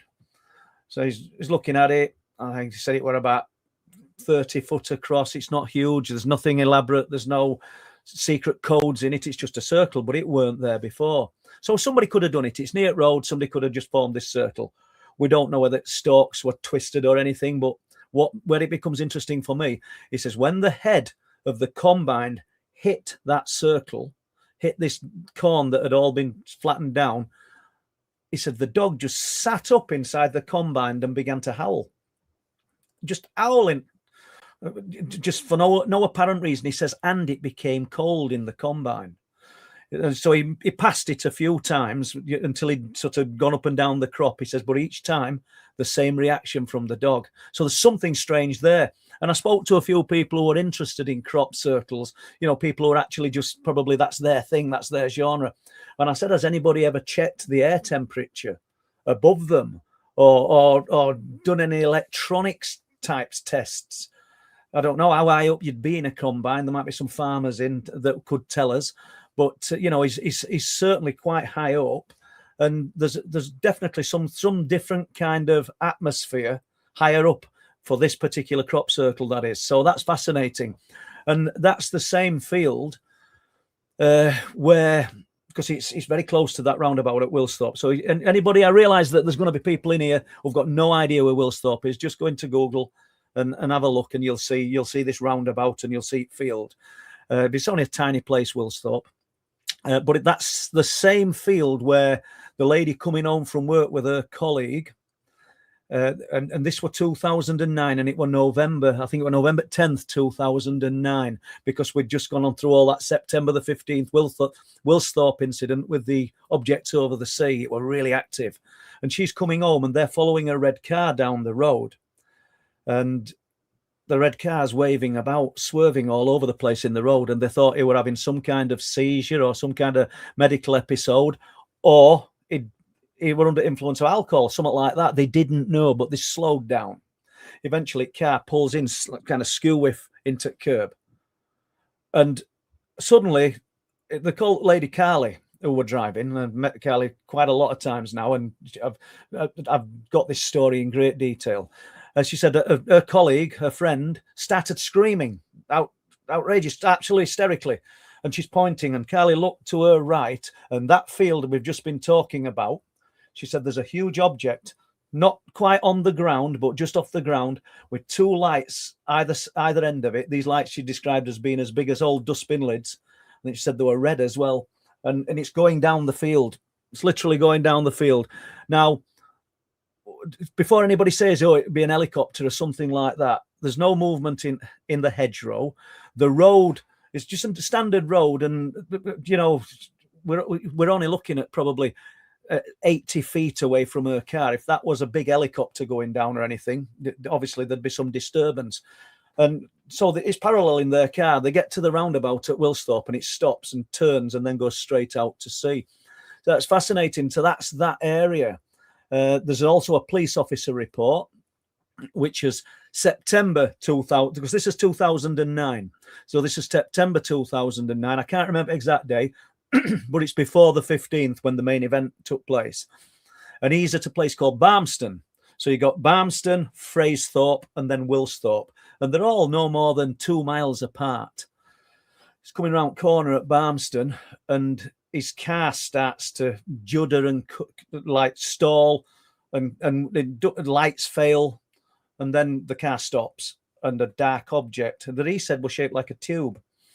This lady said that this thing, she didn't say it was a tube. She said she couldn't see the top of it. It was that big, but it's got 2 red lights on it either end, and it's sort of going down edge at same pace as her car. But back to the police officer sighting, he says this thing went over the top of the car and out to sea. Gets car restarted and he's off. And I've spoke to this guy several times about what he saw. No explanation for it. So that's interesting. And all that took place around the Wilsthorpe area in 2009. And I was told about what I've called the Wilsthorpe incident, which appeared in one of the newspapers. I can't remember which one. It was, I think it was front page as well. And they call it the British Roswell. And once again, I don't mean I've never made enough of these stories, but there's that much information sort of poured into my head that I can't concentrate on one. So an elderly couple contacted me about Wilsthorpe. They lived in the flats that overlooked the sea, and they told me what they'd seen on September the 15th, 2009. Incidentally, the day after the military arrived on the beach and stayed for several days. They said it were a military exercise, but from what the old lady described to me and her husband, I don't know. And then we'd got all this other activity taking place, because I did a talk at a conference for Chris Evers. I don't know what year it would have been, 2016, 2017. And I highlighted all of the activity throughout 2009, and there were loads, particularly in the Driffield area, which would be 15 miles away, all leading up to September 2009. And then I thought we'd done with it. I thought it had just kind of petered out, but then I got that amazing story from Carly, which was November the 10th. So thanks for your question there, Christopher, about crop circles, because we did a little bit more, didn't we? Let's have a look. Gerald Thompson. Let's have a look. I live just down the coast from you, Paul, 30 miles south. Been here since 1966, and I've seen many strange things over the years. I keep watching on. That's brilliant, Gerald. Honestly, and seriously, I mean, if you wanted to document some of this stuff, as in, I know you've got it in here, but if you wanted to write it down and give yourself a few pointers, and you felt confident enough, come on and share it with us. I'm sure our listeners would love it. I mean, you're here because you're wanting to find out, and I'd love to know your views on what they are. You know, I mean, jumping back to Wilsthorpe, when I went to visit the old lady and her husband, they'd been there nearly 30 odd years, nearly 40 years. They'd got binoculars on window ledge. Their garden walked at the bottom of their garden, and at high tide you could throw a stone into sea. My point is, they knew exactly what was out there. There were no misidentification. They knew helicopters in the night, helicopters in the day, strange boats, all sorts of marine craft that they'd seen in that 30-year period. But 2009, what they saw then, they claim were absolutely, she called them spaceships. And there were another interesting aspect, and I don't know if I put it in. I wrote about Wilsthorpe incident, I think, in book 2, Truth Proof 2. And I'm not sure if I put it in. But these are just the little side dishes, if you like, to the sighting, because a few weeks later, after this, seeing these objects and the military leaving and everything, she's sort of sat in the night just on a chair, because I think there's either 12 or 16 flats there and nothing else. They were built in 1935, I think, by military or for MOD. and they've been there ever since, obviously. But there's nothing else. There's no houses left or right of them. You've just got the North Sea to the front and farmland to the back. And those fields where that crop circle appeared and other things, that's what's at the back of them. But she sat there just observing, taking a bit of fresh air during the night. It's dark. She said, some cyclists, that's what her brain were telling her, cycled along the bottom of a garden, a row of them, probably about 12 red lights.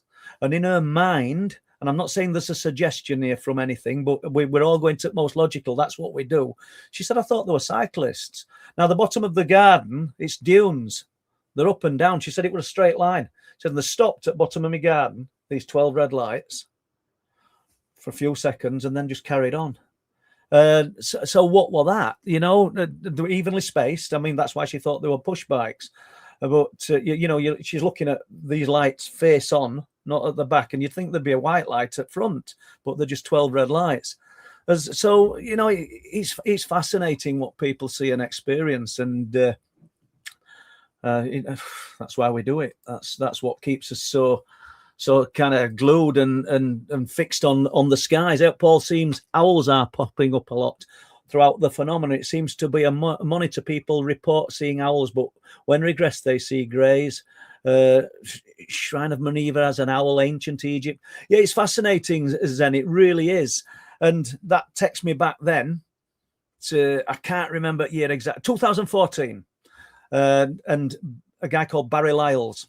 So we'll just do this one. I know I've probably done it before, but he was staying in Humminby, and they were staying on a campsite in Humminby. And Barry, in previous years, I think he took his family, and as they'd grown up, it just ended up with Barry and his wife coming to location. One day during the week, they decided to go for a Chinese in Filey, which isn't far away. So they got a taxi into Filey, and they obviously getting a taxi back. On the way back, and it's night time, it's dark, they pull up at a junction before they turn left to go to their campsite. And Barry said he thought that an owl had suddenly flown at the car window, and the taxi driver saw this as well. But what they realised when their brain had not gone into this sort of selective recognition, if that, for want of a better word, because first impressions were it were a huge white owl coming towards them. They realised that on rooftop in front of them, over the road, there's a huge craft. Looked like the hull of a boat, of all things. It says, and they could see it glistening and kind of wavering like oil, and that had lights either end of it. I'm pretty sure that's what he said. But it were rippling. Everything were rippling, and they watched it slowly pass, and there's a pub, I can't remember the name at pub, just near junction, and it went over top at pub roof. The courtyard in the pub lit it up even more. In Barry's words, and he's from Barnsley, is Barry, and he'll go, if I could have hit it with a barge pole.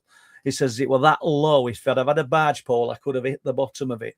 And they were just blown away. So he saw it, the taxi driver saw it, and Barry's wife saw it. The taxi driver dropped Barry off but wouldn't go back. Somebody had to come then, or I presume two people, and drive the taxi back. This person was frightened, so wouldn't go back. So that's an interesting one in itself. But owls, yeah, absolutely. It's fascinating, isn't it? And somebody talked a few weeks ago on about Steven Spielberg's series. Can you remember it, guys? With Dakota Fanning, that what would it called? Taken. And it documented the family from generations of family that were being taken by these unknown others up to kind of present day, when wherever Spielberg landed with it when he wound the documentary up, the series up. But interestingly, the little girl, when these beings came for her, she saw little Peter Rabbit or something like that and walked off into the distance with that. It's almost like they're showing you something that's acceptable, something that you feel comfortable with. And I think that's maybe what it is, although I don't know as we'd all feel comfortable with owls. They seem like they're looking into your soul, don't they? But there you go. Let's little go down a little bit more.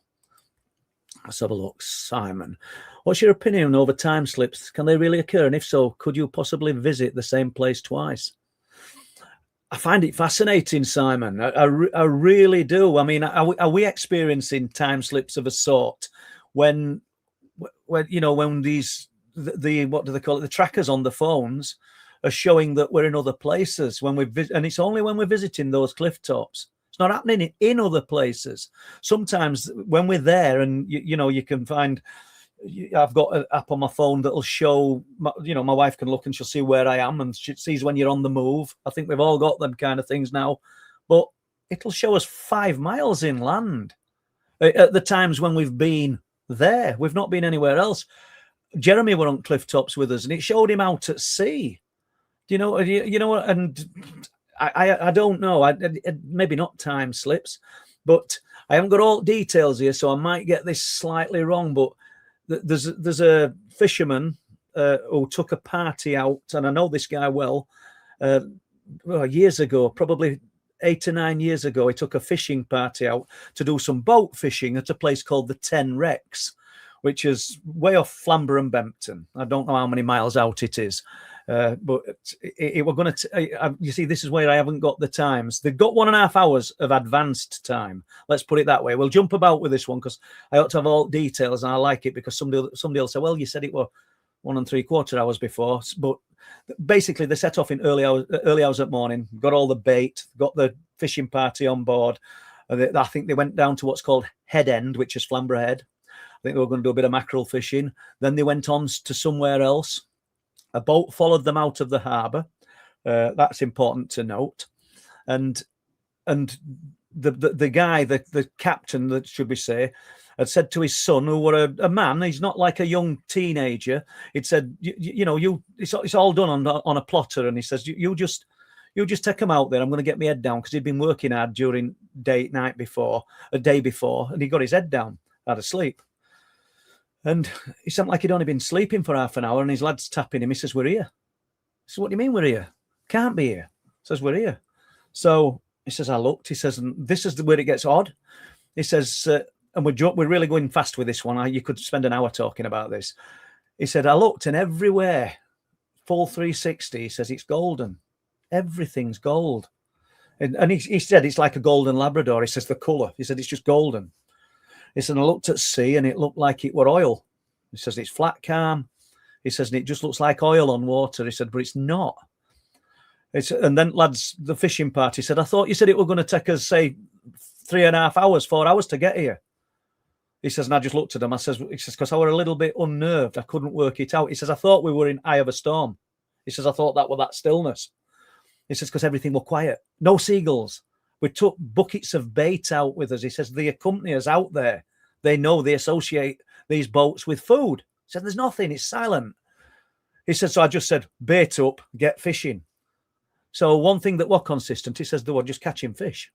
Literally just pulling fish out. He says, it was really, really good. He says, but I were worried because I thought we were in eye of a storm and everything's golden and silent. And they'd got the radar and they'd set it for... they were about 12 miles out because they set it for 15 miles and it should have pinged off Bempton Cliffs. Well, nothing. And I think the max distance on it were 50 miles, and they kept setting these increments, and there's nothing. Says, and I can't understand it. No communication, no radio communications, nothing. He said, so it's really troubling me. He says, and then the next thing we realised that the sea's becoming a little bit choppy, back to normal kind of thing. The radio crackles into life, and the radar is pinging, and they know where they are, because essentially for that period of time in this golden dome of goldness, they'd not got a clue where they were, and they slipped into another time zone. I mean, we can all speculate, can't we? But suddenly they get a message on radio, and it's the ship or the boat that had followed them out and said, we didn't know where you'd gone. We thought you'd actually sank. We thought you'd gone down. And for what I know about this guy, I don't think he's told them, because he asked me not to name boat that followed them out. I mean, I know name a boat that they were in. It's since sank, actually, and they sold it to somebody at Whitby. So that's gone down, but that's another story. But yeah, he asked me not to name the boat that followed them out. and he's got it on his log, and he's got this plotter as well. All that information went down with boat, but he's got it in his log about when they looked at this chart, this plotter and their route. There's big gaps, as though boats jumped. It's really strange. So that's an interesting story, and we got all that from time slips. But time slips is fascinating, isn't it? The time slip at Rudston Monolith with some people. There's a time slip at Fraysthorpe, and you know, you could devote a full 2 hours, I think, to these time slip stories. And if anybody's got any they want to share with us, and if you want to come on here, please do. You know, please just get in touch, because I'm worst person at the moment in world for connecting with people to get them on to talk, because time's just not allowing me to do these things. Just before, nearly didn't get here till I thought I was going to be late tonight, but and I've got some more stuff lined up to share with you guys, and can I hell find it? Right, let's have a look at this. It was the strangest thing ever happened to my. I've seen a few things over the years. I visually saw of a grey. It was only in the blink of an eye. Oh, well, nobody's going to you're at the right place, let's face it, clansmen, because I'm not saying we believe everything that everybody says, you know, on Truth Proof. We don't, and we get people that come up onto these areas with us, and they'll talk to us about things they've seen and things they've experienced, and they'll show us photographs, and we're never rude, but sometimes it's just too hard to bend your head around. And I don't mean it's too hard to bend your head around photographs where they can see these anomalies and see things, and you look and you think, I can't see them, but you're saying you've seen that. Who's to say that you didn't? Let's just go down. Let's have a look. Good evening, everyone. And that's Mel. Good to see you, Mel. Hope you're okay, mate. We've got Simon in, Phil Wright, Margaret Webster. When Lee's doing, and Henry Dale, Lee's doing moderating. Thanks, Lee, because I had no sign of Gemma. 55TG, Gillick. Let's have a look. Linda. Come on, let's have another question. Rocket. Let's do this then. Paul, what if whatever is going on about its own business and we're the phenomena? Well, we could be, couldn't we? He might not even be aware of us. That you know, that's basically what we're saying with some of it. It might not even be. We might not even figure in whatever it's doing. We look at those lights out at sea, and we look at lights. We've filmed lights beneath the sea. Are they aware of us? I would think that they're probably not.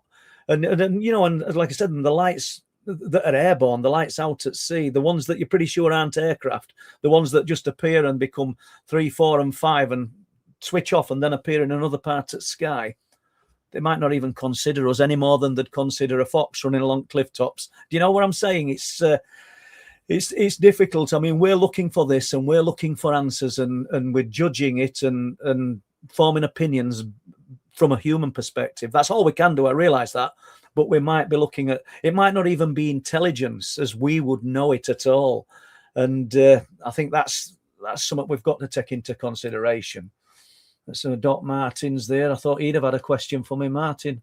Only joking. I won't get to it now, Martin, if you did. Michael Turnbull, had any contact with the two ladies with the dowsing rods, Paul? Would be good to get them back into Danesdyke to see if they get anything or pick anything up. No.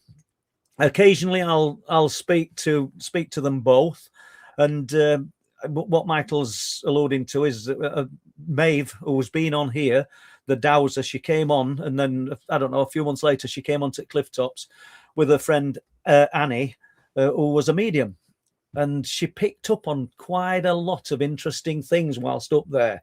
Really surprised us. I mean, we don't have mediums or much like that on Truth Proof, and I don't mean that we never will, but sometimes I don't mean you doubt what people are saying, but it's difficult. But this lady was coming out with things that she couldn't have known, and touching on experiences that in a way that we'd had, and it were more than random, and there were no pause for thought in a deliverance. It were almost like a machine gun coming out with this information, which would really surprised us. And if you're listening to this, Annie, yeah, and Maeve, please, if come back, you're always welcome.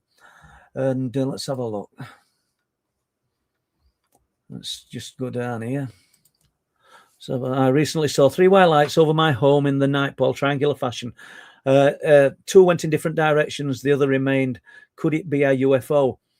It's hard to say, Simon, isn't it? You know, I mean, we've seen a lot of satellite activity on certain nights up there. It's the sky conditions. I don't mean the switch off, but in particular, we saw one, I don't know, a week or so ago, and it was one light. Carl Dan saw it first, and I think Carl's in chat, Carl and Sarah, and it was just blinking on and off, and it was stationary like that for about 4 minutes. And for all intents and purposes, it looked just like a static star that were just blinking on and off, and then it just moved away. I mean, what can do that? It literally, we weren't our perception. We'd got stars again it, so that we knew it wasn't moving. My camera's just gone a bit blurry there, guys. It must be me moving about too much, but we knew it wasn't moving. And it just makes you wonder what's up there that can actually do that. And then, as I say, then it moved and proceeded just to fly away over 2 or 3 minutes. So interesting. And whether you saw a UFO, I really don't know. I mean, UFO, if it's unidentified, it's an unidentified flying object. It doesn't mean it's from outer space, does it, necessarily? Let's have a look. What's that? Keep looking, Paul. The truth is, it is, but it's so far it's evading us. Oh, the explanations for what it is are evading us, Simon. Let's face it, but we have to keep looking. That's Martin Tierney. Paul, I asked yourself and Linnell this week, but ran out of time. Do you think these ILFs are using underwater portals when they are vanishing in water? That is not very deep at times. I don't know, Martin. Oh, do you know, I feel awful when I keep saying I don't know, but I genuinely don't. And some people go, yeah, they're using portals. There's something happening, isn't there? Martin, let's just jump back to Wilsthorpe. And we did touch on it last week, but I went into a little bit of detail this week about what the old lady saw on September the 15th, or claims she saw with her husband, which was a circle of blue and white boomerang-shaped objects over the sea, in the sea, from her home overlooking Wilsthorpe. And I spoke to the bait diggers who are based in Bridlington Harbour, who use that area on low tides to dig for the fishing bait, for the holiday makers, and just for local fishermen. And that's their living. That's what they do. And the tides dictate what time they go fishing, digging for bait.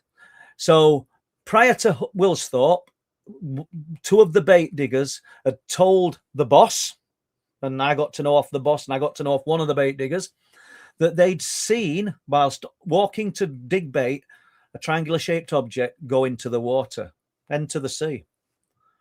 And then it becomes all weird and disjointed, because as the boss pointed out, if you put chest waders on, you can wade out a long distance on that beach. It's long and flat without getting wet.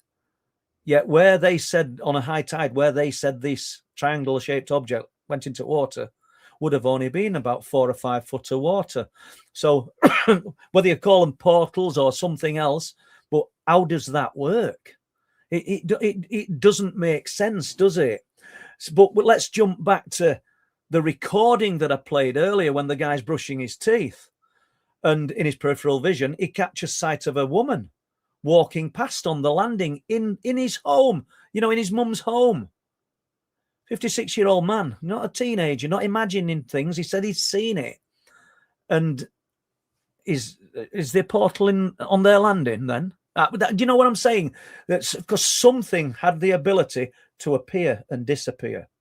So it makes you. So the things I saw in childhood, lived in a council house, a semi-detached council house in the village of Old Dennerby, and these things were in the room on more than one occasion. Is that a portal? Are they coming through a portal? I just think that we can call it what we want, but I think it's just some kind of an advanced technology that these unknown others know how to manipulate to allow them to materialize and dematerialize. We don't even have the vocabulary, really, do we, to describe and discuss the things that are being seen and experienced, because I'm no wiser. I spent years on a night. That were my quiet time. Obviously, when when you're working all day and you've got 4 young children and your wife, and you're trying to forge a living and provide for everybody, you don't have much time to think about these things from childhood, but when I went to bed, I turn it over in my head all the time and try to advance and get a little bit closer and gain a little bit more knowledge on what it could have been or could not have been. And I'm still no wiser today, you know. So, but portals, I'm Martin, I'm on the same page as you, mate. I'm not trying to downplay your question, but is that what's happened? Is that what happened at Woolsthorpe? Is that what happens when somebody sees something appear in their room? Are they coming through portals, or is it just some kind of tech? And we'll use the word alien, not necessarily from outer space, just some kind of alien tech. But let's face it, it's alien to me and you, isn't it? It's alien to us guys. Is it just some kind of alien tech that we've got no knowledge of? It's just way ahead of our thinking and our knowledge. It's just too far ahead of us to understand. And, you know, you wonder, don't you, why these advanced beings have never made contact. Let's assume that they're peaceful, or some of them are. And why and we call them beings, and they're not forced to be beings. It could be intelligent light. Yeah, you know, but what I'm saying is we wonder why they've never made contact. We don't deserve to have that knowledge, do we, really? Let's face it. If we had that knowledge, or some governing superpower or small country had that knowledge and the potential of what that technology could do, think, what do? We, you know, we fire rockets up into space, but we also fire rockets up and down at each other. We're not, there's no way that we're going to be given that kind of knowledge. Everything's for a purpose, isn't it? You know, and if some of these crashed, what they'd call alien craft have crashed to Earth, is that just to advance our knowledge a little bit and just keep us moving up the evolutionary chain, so to speak? Is that why these things happen? Because I struggle, you know, to think that these things could traverse the universe. And I don't know what's out there, do I? How could I? And I know you guys don't. But we imagine that they've travelled light years, maybe. We've got to imagine it. And they get here and they crash. I don't get it, you know. And I know that when people go, yeah, the conditions of their craft couldn't handle it, and they come up with fancy theories. I tend to think that it's probably deliberate, and that information that is contained within those retrieved objects is advancing mankind a little bit at a pace that the unknown others want us to advance at.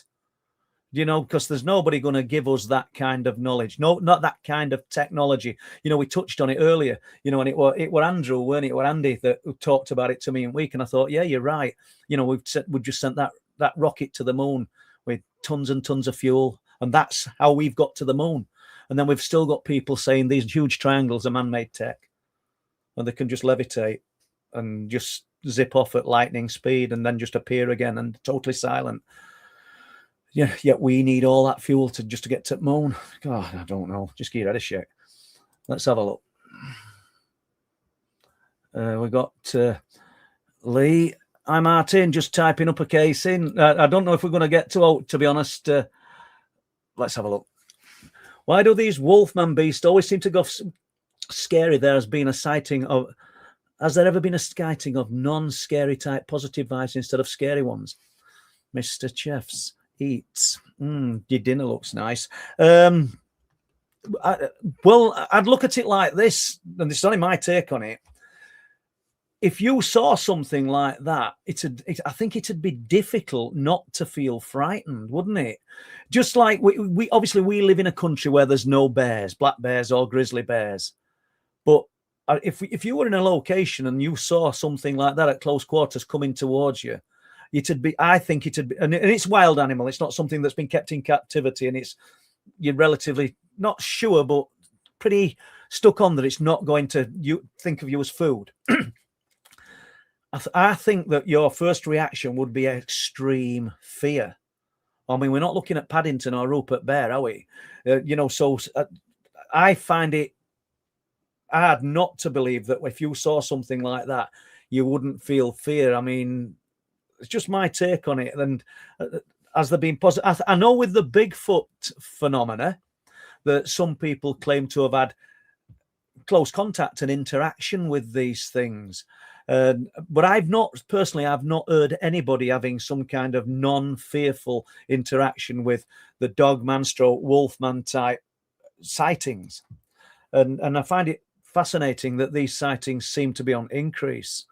Is that a sign at times? Is it because there's more people accepting the reality of it? Are we in some thought forms? What do you think of? I know we're jumping about here, Mr. Chef Eats, but what do you think of thought forms? Tulpas, in Tibetan culture, they believe that thought forms can manifest through the power of thought and be there. And then you've got the egregores, which is in mysticism and an occult type practice. Similar things. And do we underestimate the power of what's in here? Are we creating some of these things? I'm not saying we are, so don't say that. Oh, that's what he's saying. I'm throwing it out there as let's kick these ideas about. Are we creating some of these things? And so if you created a thought form, is it? And let's assume you created it in a forest, anywhere. Just pick anywhere. Broxer Forest. And you didn't know you were creating it, but you're just thinking of, you've camped there and you're thinking of some kind of terrifying movie you've seen, and inadvertently you've created this thought form. Is it tied to that forest then forever? Once it's created, and does concentrated thought, as in knowingly, we've made Wolflands and we've talked about these things, so there's people going in there with that idea and that thought in these locations, not necessarily that forest, but around. Are you strengthening the thought form? Are you bringing it more into play? I don't know, but positive vibes.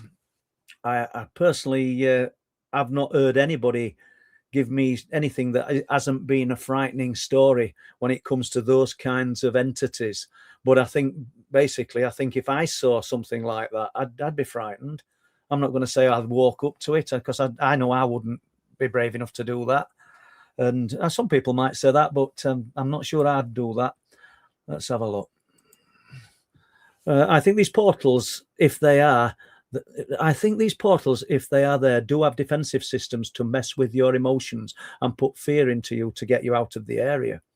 Yeah, you could be right, And there's something in my mind now about the thought process of people when they're seeing things and they're not exactly hearing a voice, but the initial reaction is get out of the area, move, and it's more something that's put onto them through whatever it is that they're seeing, or whatever it is that's emitting some kind of, I don't know, energy or process. I don't know whether it messes with chemicals in our bodies that stimulate the fear reaction. I don't know how it works, but all of these things, they're all fascinating, and that's why we're all here tonight, isn't it? And that's why we're all searching for these answers.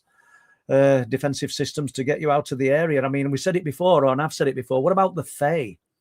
What people, and I never thought, there are tons of things I never thought I'd think about or talk about, and the cryptids being what point in question. That's why I'm always keen to say, because I've done a lot of work and writing about the cryptid encounters, that don't class me as a cryptid researcher, please. Or a UFO researcher. This is multi-phenomena, and I said that years and years ago because it really is. But the example of the fear in Broxer when Steve saw that creature, that beast, he said he'd never been as frightened in his life. He said, but it weren't his fear. Whatever it was putting the fear onto him. He says, that was not my fear. And in the end, I daren't look at it. And as I tried to look to see if it was still there, and I can see the amber eyes in my peripheral, the more I looked, the more fear came onto me. But his analogy was it weren't his fear. But there you go. Let's just move on a bit. We've got a few minutes, haven't we? Let's have a look. Feel free to share the boiler story. Oh, yeah, I've got it now. Yeah, feel free to share the boiler story. I nearly had one of them moments then, a boiler story. I'm thinking, right, Fortean came to my home a couple of weeks ago. Came up onto Clifftop, spent some time with us. Great guy. And he were in town. I rang him to say what time we'd be up there, and he said he were just in town. I says, call in if you want, have a drink. So a cup of tea, not beer, although I love beer. But anyway, he stood just making him a drink, and he stood in the kitchen, and this has not happened before. It's not an old boiler. It's a decent, I think it's a Worcester boiler. Anyway, that's beside the point. He's stood there, not with his back on boiler, obviously, because that's on wall in kitchen. He's just stood there, and I saw a light go past him, a gold light, which I've seen before. I've seen this gold light before in kitchen when one of tenants came to with references and that, and they were going to have a flat, and I saw a gold light go past this person behind them. But I saw this gold light, and as I saw the gold light, the flap of the boiler dropped down, and the protective shelf underneath the boiler dropped down. And I don't mean I forgot about it, Fortian, but yeah, to me, that was too much of a coincidence. So I just had seen that this all just collapsed. And as I say, they're good boilers. They're not old, decrepit boilers, and the flap's not loose. There was no reason for it to happen. It was just odd. So share the boiler story if you want, Paul. We can take that however we want, people, can't we? We can say, oh, that's unexplained phenomena, or it's just a quirky sequence of events. But I did see that gold light. And that did happen at the same time as the light, just like a few month or two ago, as we talked earlier, and Jack saw that light come out of the cliff. And before he'd finished his sentence telling us what he'd seen, Amanda was looking out to sea, is beginning her sentence about seeing a flash of light out at sea. They've got to be connected, in my opinion. So anyway, that's the boiler story. Thanks for that, Fortian. Let's have a look. We're nearly done. And I might have a cup of tea when I get back. Let's have a look here. I have seen a full solid apparition on my way to work at 3:30 a.m. and she was wearing tweed jacket skirt, pheasant feather in her cap. Then she vanished. It's incredible, Christopher, isn't it? And that's why I love talking with you guys, because listen to that. I mean, it's just. What is it? Is it some parallel existence? Are we just seeing a fraction of some other reality? Is it, like a gap in it? I don't know. It's fascinating. I mean, and the recording that I played earlier when he's brushing his teeth, that's upstairs in somebody's house. And and a portal were mentioned, and that, we brought that up. Is that a portal? I really don't know, but it's no less fascinating. And what a thing to see. I recall that I spoke to the police officer, and we ain't got time to do this one, but they were winding down and sort of straightening up their notebook and everything before going back to the station. I think it were in Leeds. And they were parked near an old picture house with a recess, and they saw a man come down the street and past them, all smartly dressed. I think he were in tweed. He had a moustache, paper under his arm, really smartly dressed. You could hear his feet click-clack on pavement. And they watched him because he looked unusual in early hours at morning.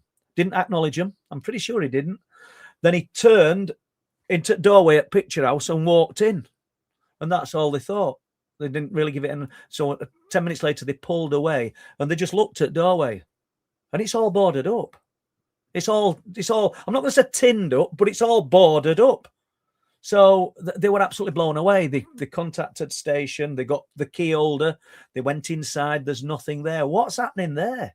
It's crazy. All of these things, all of these stories, just don't stop sending them me. And I've got a backlog of people that I've got to catch up with. I mean, I'm going to put one on this week, guys. It's important I say this. There's a story going on this week. It's a little interview that I did with Glyn. Hopefully I'll put it on tomorrow or Tuesday. And basically, it's of something that Glyn saw as a teenage boy in early hours at morning with another boy. And it's fascinating. It's stayed in his mind all these years, and he sits there like I'm sat talking to you guys now, retells the story. And it's fascinating. Then there's one with a lady called Jo who I've recorded, and I've got to put Jo's together and get that out there. A few weeks ago, we spoke to Jean in Hummonby about her incredible sighting. We spoke to Katie, just incredible sightings. I've been talking to Rick. I don't know the Rick's in chat, but and they're going to take some putting together, Rick's, to be honest. Not because they're not good, but his thoughts and theories on the subject of the cryptids is well out of the box, but they're still worth listening to. So let's just have a look. before we sort of wind this down. Martin Tinney, hi again, Paul. Do you think a time will come when these beings from other worlds will step in and put a stop? I wish they would, Martin. Wouldn't that be something? You know, I mean, let's jumping away from that, Martin. Let's think where we were months and months ago when we'd got people talking these congressional hearings and we were going to have the disclosure. And we'd got people who'd got elevated jobs, so, you know, pilots and other jobs that are claiming to have seen things highly unusual nature. But we've not really moved on, have we? We've not really moved any further. And true UFO, and let's call it research, it's not done from behind a computer or behind a desk, plagiarizing other people's works and that kind of thing. It's done. And I'm put my hand up in the places where we're doing it. You don't see people. It's a rarity. It's severe in those locations, and that must tell anybody with half a brain that there's something out there to be seen, because we stand there in all weather conditions, documenting this stuff, or trying to, with all sorts of cameras. And, you know, night vision cameras, fixed cameras. We throw everything at it that we can within our budget, and. I wish we'd got some kind of base, where we could set fixed cameras up and things, and we might have a chance of documenting even more. But jumping back, Martin, it'd be brilliant, wouldn't it? It really would. And, you know, do you think contact was made or was ramped up when the first atomic bombs were tested? Do you think that's when contact with these unknown others ramped up a little bit, and they made the unknown others made more effort to contact us because we'd gone a step further? But then you think to yourself, if they're all intelligent and all knowing, why did they let us get to that stage? You know, I don't know. It's difficult to say, but I think we didn't get to that story. I was going to do that one, so that were a mini clubman, and we were going to do that, but we will do it next week, hopefully. But I've just about come to end of it, guys. And I can see loads of questions, so I know we could go on. So I do apologise because I'm just not going to get to them, guys, am I? Let's have a just quick look here. Gerald, I'm on the fence regards the crop circle. Ask yourself, why does the same thing happen in a field? Why does the same thing happen in a field covered in snow with no tracks? I don't know, mate. It's... they're all questions that we'll be forever asking, Gerald, and I think people will be asking the questions long after I've gone. Do you know? But it's all we can do. But it's honestly, guys, it's been brilliant spending a couple of hours with you. Hopefully, we'll do it next Sunday. Hopefully, one of these Sundays, I'm going to be saying, "Hey, we had a bit of a result, and we filmed something really special," because you guys are going to be first to know if we do. So, on that note, everybody that's been in chat tonight, and it's been great spending a bit of time with you. Don't forget, we'll be here next Sunday, all being well, and I'm going to say good night. Thank you very much. Good night. Is this an adventure or what? We don't need unexplained phenomena. I hope you guys are enjoying this journey we're taking you on. I know you come expecting to hear about big cats, cryptids, UFOs. We will touch on some of that, but I think it's worth sharing some of this with you, don't you? There's only 2 living souls up here today. Because I can see it in my mind, I can see it in my head what I saw, but I can't describe. Our eyes was closed, like a brightish light in my face, and I just felt paralysed. Someone said there's something out there, so we had a look. It looked like a walnut. That's the only way I can describe it. It was like it had loads of tiny little windows all over it, and it had lights in those windows, but not a light that illuminates. Anyway, we were ushered into this lounge. This fella came in, he said, whatever you saw was a weather effect. And everything is deathly silent. There's no sea, there's no wind, there's no night noise, because, there's foxes all over here. There's nothing.